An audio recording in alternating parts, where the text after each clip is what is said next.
Hello everyone, I welcome you all in today's class, and as we have already started 5.1 and we have finished first question of this exercise, and I'll continue the same exercise with question number second. Okay, and I hope the question first, and I have given you one homework and a question example first and example second. I have given you in homework and I hope you have done it. Okay, and if not and you're facing any problem, you can inform to me. I'll be solving the example in the separate video. Okay, now question number second. Write the first four terms of AP when the first term A and the common difference D are given as follows. See, I'm just making you this question clear. I'm not going to solve question second. ठीक है, सिर्फ आपको समझा दे रहे हैं कि क्या है और आप बहुत अच्छे से इसको कर भी पाओगे.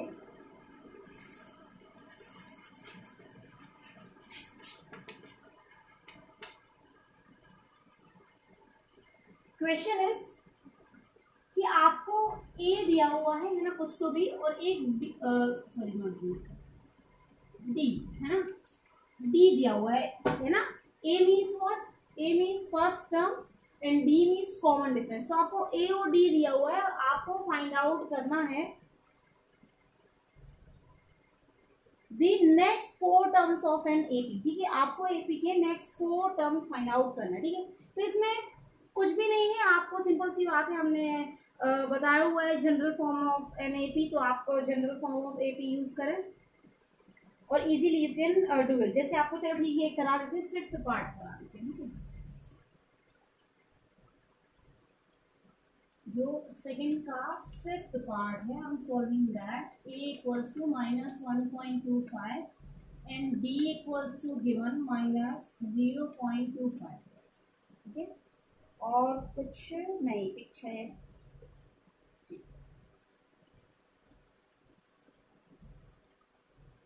ये आपको क्वेश्चन दिया हुआ है. ठीक है, एक आपको सेकंड पार्ट भी दिया हुआ है. चलो लिख लेते हैं इसको. है सिंपल है, बहुत सिंपल है, ज़्यादा कोई डिफरेंस नहीं है इनमें, लेकिन फिर भी ठीक है ये आपको दिया हुआ है. और एक कोई भी आप ले लो, चाहे फर्स्ट ले लो या फोर्थ पार्ट ले लो, कोई भी एक ले लो, है ना, जिसमें आपको दिया है. चलो फोर्थ ले लेते हैं, नहीं ले लो फोर्थ पार्ट.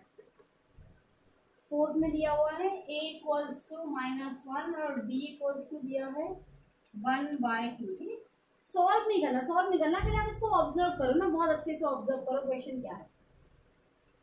a -1.25 दिया है, d दिया है -0.25. ठीक है, a दिया है -2, d दिया हुआ है 0 and a equals to -1, d दिया हुआ है 1/2. आप सिर्फ d जरा मैच करो. d कॉमन डिफरेंस है ना, नेगेटिव, 0, पॉजिटिव. ठीक है, क्या है, नेगेटिव दिया हुआ है इसमें, ये 0 दिया है, ये पॉजिटिव दिया. ठीक है, इससे क्या सेंस हो रहा है, मतलब क्या क्लियर हो रहा है, इससे कुछ समझ आ रहा है क्या? इससे ये समझ आ रहा है that common difference can be negative, can be 0 also and can be in positive also. That means we can say that d belongs to z. What is z? Integers है ना. d जो है वो क्या हो सकता है, z हो सकता है. z मीन्स इंटीजर्स हो सकते हैं ना, नेगेटिव भी हो सकता है, 0 भी हो सकता है, पॉजिटिव भी हो सकता है, तीनों पॉसिबल है. फाइन. नाउ अब हम आपको बताते हैं, जो हमने फर्स्ट क्लास में जो आपको एक चीज बताई थी कि जब भी हम बात करते हैं एपी की, तो हम हमेशा बोलते हैं कि कुछ ऐड हो रहा है ना. अगर आप 10 से लेके 1 तक लिखो, तब भी हमने बोला था कि आप क्या बोलोगे, इसको ऐड हो रहा है. अब उसके पीछे रीजन क्या है समझो. अगर हमने लिखा 4 2 0, ठीक है, तो ये एपी है. जिस तरह से 0 2 4 एक एपी है, वैसे ही 4 2 0 भी एक एपी है. ठीक है, अब आप बोलोगे इसमें तो ऐड नहीं हो रहा है, इसमें तो सब्ट्रैक्ट हो रहा है. ठीक है, तो जब हमने भी बात की इंटीजर्स की, ठीक है, हमने बात की इंटीजर्स की, तो यहाँ पर हम कह सकते हैं कि ये आपका a है. ठीक है, कॉमन डिफरेंस आपका कितना होगा, -2, क्योंकि माइनस हो रहा है. ठीक है, तो हम लिख सकते हैं 4 + -2. क्या प्रॉब्लम है. ठीक है, हमेशा याद रखना, क्योंकि हमारा जनरल फॉर्म है a plus b a plus 2d, ठीक है। जनरल फॉर्म में हमेशा प्लस आता है, तो आप कभी भी ये नहीं कहोगे कि हम कुछ माइनस करें और हमको तब एपी मिल रहा है। अंडरस्टूड? हमेशा ही, क्योंकि हमारे जनरल फॉर्म में प्लस आता है। अब प्लस के साथ डिफरेंस नेगेटिव अगर हो रहा है तो सीधी सी बात है कि प्लस माइनस माइनस हो जाए, there is nothing problematic there, ठीक है। अगर आपका कॉमन डिफरेंस नेगेटिव है तो सीधी सी बात है प्लस माइनस माइनस हो जाना है, तो वो क्या होगा, फर्स्ट टर्म में से माइनस हो जाएगा, वो तो अंडरस्टूड है। But as we have addition sign in the general form of AP or in general term of AP, so you'll never say that something is getting subtracted, as it is given in definition that something is getting added, as it is given in general form also. So that's why we always say that difference is getting added, common difference is getting added, जो हमने आपको सबसे पहले definition में बताया था कि चाहे आपकी AP डिक्रीज हो रही हो और चाहे सेम हो। जैसे यहाँ देख लो आप, यहाँ पर डिक्रीज होगी, अच्छा सॉरी माइनस लगा हुआ है, ठीक है, इसको कभी देखते हैं ना। अगर मान लो ये प्लस होता, ठीक है, और ये माइनस लगा होता, सपोज ये है, ठीक है, ये प्लस था और ये माइनस है, ठीक है, तो ये सीधी सी बात है कि डिक्रीज होना है सीरीज। ये प्लस लगा हुआ है तो सीधी सी बात है कि ये सीरीज इंक्रीज होना है, या सीक्वेंस अभी इसको बोल दो, ठीक है, तो ये सीक्वेंस इंक्रीज होना है। और यहाँ पर कुछ भी नहीं होना है क्योंकि डिफरेंस जीरो है, तो हमारी एपी होगी -2 -2 -2 एंड सो ऑन, ठीक है। मीन्स इनफाइनाइट टाइम्स क्या आएगा आपको, -2 -2 ही आएगा, क्योंकि कॉमन डिफरेंस तो जीरो है, तो कुछ ऐड ही नहीं हो रहा है, ठीक है। यहाँ पर ऐड हो रहा है क्या, ऐड हो रहा है क्या, -0.25, ठीक है, -0.25, समझ में आ रहा है। अब आपको सब्ट्रैक्ट 0.25 हो रहा है नहीं बोलना, ठीक है, आप ये नहीं बोल सकते 0.25 is getting subtracted, you will say that it is added what, -0.25, understood. तो ये तो थोड़ा सा टेक्निकल है, technical in the sense means logical है, आपको थोड़ा सा लॉजिक तो समझना पड़ेगा। तो ये आपके क्वेश्चन है, इसका पेपर क्लियर हो गया, ठीक है। इसका आप 1/2 ऐड करते जाना है, ठीक है, इसको आप माइनस करते जाओगे तो नेक्स्ट आपकी टर्म क्या होगी, आपकी नेक्स्ट टर्म होगी -1.5, ठीक है, जीरो भी लगा लेते हैं। नेक्स्ट होगी -1.75 एंड नेक्स्ट होगी -2.00, ये होगी आपकी एपी फॉर 5th पार्ट, ठीक है, क्लियर हुआ। तो हालांकि हम नहीं चाहते कि इस क्वेश्चन को सॉल्व कराएं, बहुत सिंपल सा क्वेश्चन है, लेकिन यहाँ पे जो कॉन्सेप्ट है वो आपको एकदम क्लियर होना चाहिए।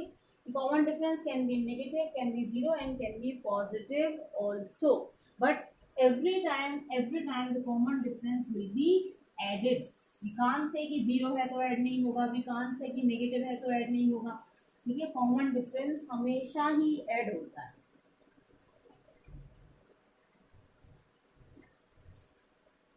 Question number 3, for the following AP find out the first term and common difference. तो फर्स्ट टर्म तो कोई क्लियर ही होगा आपको, जो भी आपको फर्स्ट टर्म मिल रहा है वो आपका फर्स्ट टर्म हो गया, कोई एक ले लेते हैं, जो भी आपको थर्ड ले लें, क्या थर्ड पार्ट लेते हैं ना, थर्ड क्वेश्चन का पार्ट थर्ड आता है 1/3, 5/3, 9/3,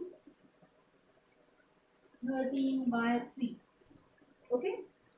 तो बोल रहा है कि आपको first term and common difference निकालना है। तो फर्स्ट टर्म तो ये हो गया आपका, है ना। अभी कॉमन डिफरेंस निकालना है तो किसी भी दो टर्म को माइनस कर दो आप, या कि नेक्स्ट टर्म है, ये प्रीसीडिंग टर्म है, तो 9/3 - 5/3 इक्वल्स टू हो गया 4/3 एंड दिस इज व्हाट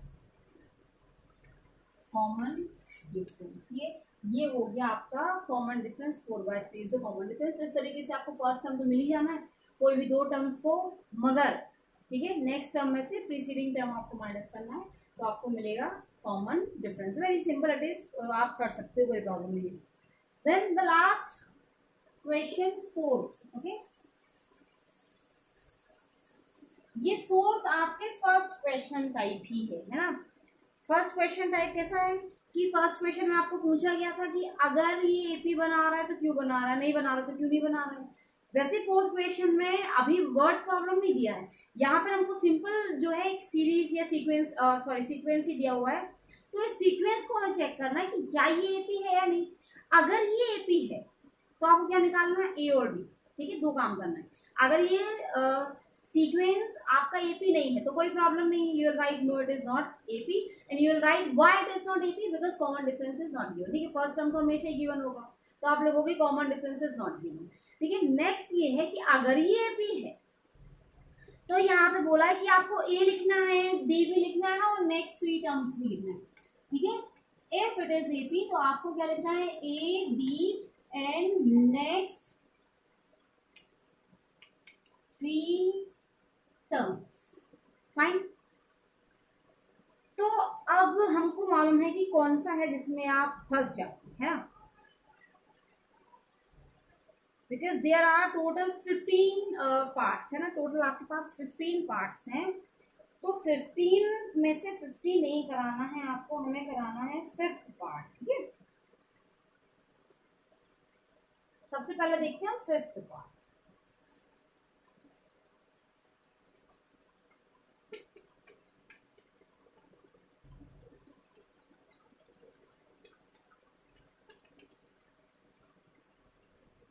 ये है, ठीक है। अब यहाँ पर जो है रूट आ गया, अंडर रूट आ गया, तो अभी ये है तो बहुत इजी, लेकिन क्योंकि ये रूट थोड़ा सा दिख गया तो अभी बच्चे घबरा जाएंगे कि ये क्या है, इसको कैसे सॉल्व करना है। तो कुछ नहीं करना, हमने आपको पहले ही बताया है कि जब भी आपको ये इरेशनल नंबर्स मिलते हैं तो इनको आप एक्स की टाइप कंसीडर कर लो, कोई वेरिएबल टाइप कंसीडर कर लो, है ना। जैसे इसको अगर हम लिख दें कि 3 + x है, तब तो आपको कोई प्रॉब्लम नहीं होगी ना, क्योंकि आप ऑलरेडी अलजेब्रा पढ़ चुकी हो। इसको आप लिख सकते हो 3 + 2x, अभी आपको कोई दिक्कत नहीं होगी, ठीक है। अब आपको एकदम क्लियर हो रहा होगा, क्या है, रूट दिख जाता है तो फिर बच्चों के दिमाग में अजीब से एक हलचल हो जाती है कि क्या है ना। तो ये 3 + x देन है 3 + 2x, तो क्या ये एक एपी है, ठीक है। कैसे पता चलेगा एपी है, बताया हमने, कॉमन डिफरेंस सेम होगा तो एपी होगा।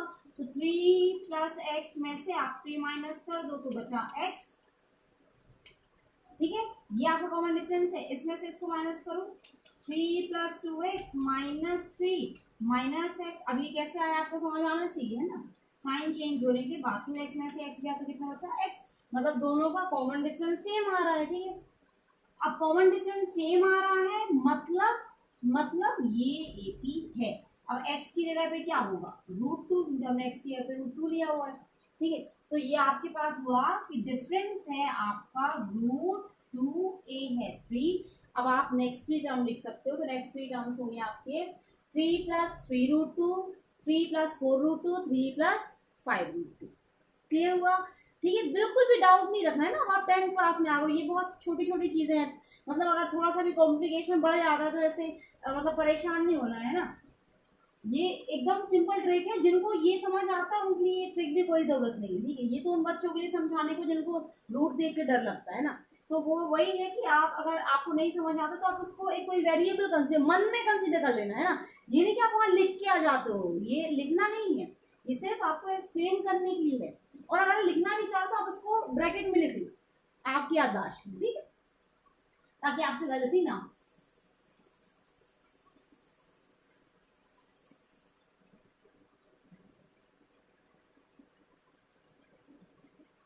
देखो जीरो कॉमन डिफरेंस वाला आपको एक मिल जाएगा 8th पार्ट, देखो आप 8th पार्ट में आपको मिलेगा, ठीक है। तो आप पहले लिखोगे yes it is an AP, तो फर्स्ट टर्म होगा आपका -1/2 और डी होगा 0, क्योंकि हर बार ही आ रहा है -1/2 -1/2 -1/2, फाइन। नेक्स्ट अभी 9th देखते हैं ना, 9th में है 1 3 9 27, ये क्या है, 1 × 3 3 × 3 9 × 3, समझ आ रहा है, मल्टीप्लाई हो रहा है, ऐड नहीं हो रहा है, मल्टीप्लाई हो रहा है। 1 का मल्टीप्लाई 3 से हुआ, फिर 3 का मल्टीप्लाई 3 से हुआ, फिर 9 का मल्टीप्लाई 3 से हुआ। तो अभी इधर मल्टीप्लीकेशन थोड़ी करना है, हमने पहले ही बताया था आपको, मल्टीप्लाई नहीं करना, हमको ऐड करना है। ऐड हो रहा होता 3 + 3 तो हम मान लेते कि एपी है, तो यहाँ पर क्या हो रहा है, मल्टीप्लाई हो रहा है, तो सीधी सी बात है ये क्या नहीं होगा, एपी नहीं होगा, फाइन। और आप चाहो तो उसको लिख सकते हो, here common difference is not same, that's why it is not an AP.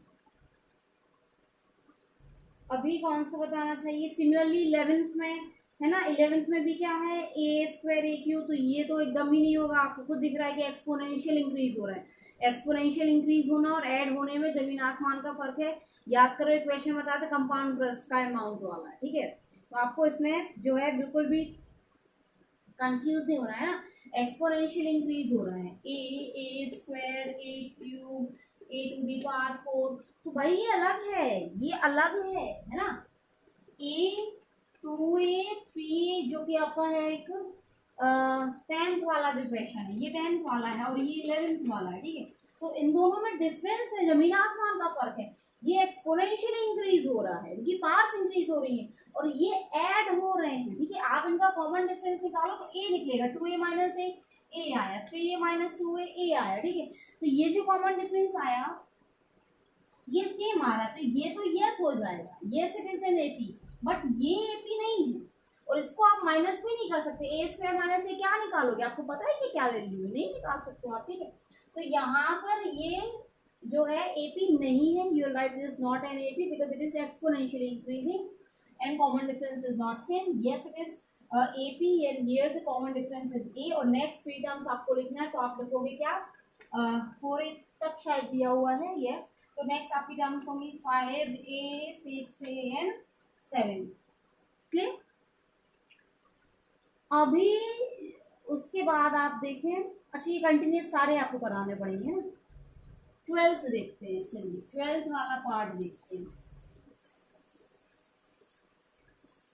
इसको एक बार ही में ना लिख लेते हैं सारे, है ना, तो क्लियर हो जाएगा थोड़ा सा। और 12th है √2 √8 18 32 एंड सो ऑन। 13 है √3 √6 √9 √12 एंड सो ऑन। 14 है 1 square 3 square 5 square 7 square and 15 है 1 स्क्वायर 5 स्क्वायर 7 स्क्वायर एंड 73।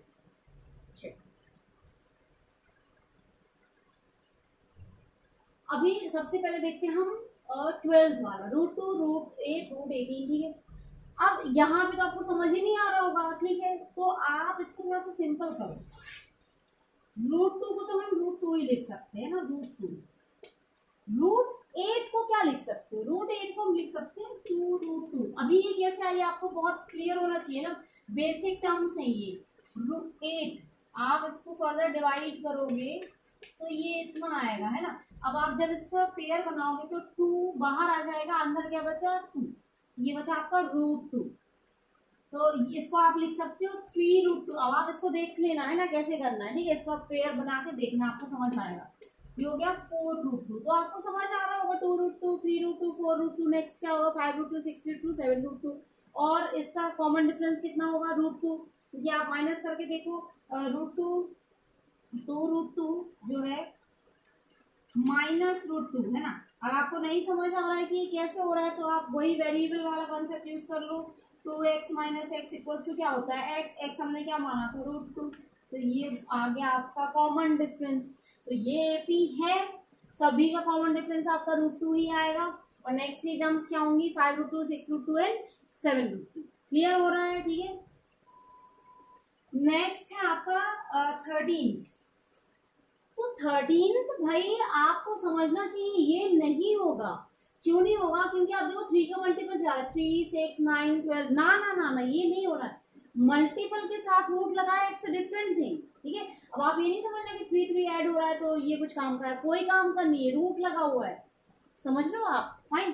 तो this will not be the AP, इनका कॉमन डिफरेंस सेम होएगा ही नहीं। आप कैसे इनको माइनस कैसे करोगे, आप बताओ, आपके पास कुछ वैल्यू है, नहीं कर पाओगे, ठीक है। तो ये it is not a AP and you will right because common difference is not same, तो ये नहीं है एपी। फिर ये देखो 1 स्क्वायर 3 स्क्वायर, अब इसको थोड़ा सा सिंप्लीफाई करते हैं इस वाले को। तो 1 का स्क्वायर 1 होता है, 3 का स्क्वायर 9 होता है, 5 का स्क्वायर 25 होता है and it is 49. Okay.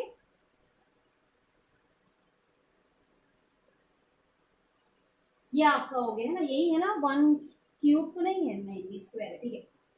हाँ तो 1925 आपको कुछ भी समझ आ रहा है कि इनका कॉमन डिफरेंस देखो, यहाँ 8 है, ठीक है, यहाँ कुछ और है, यहाँ कुछ और है, तो कॉमन डिफरेंस सेम नहीं है, तो सीधी सी बात है आप कह दो कि ये एपी नहीं है।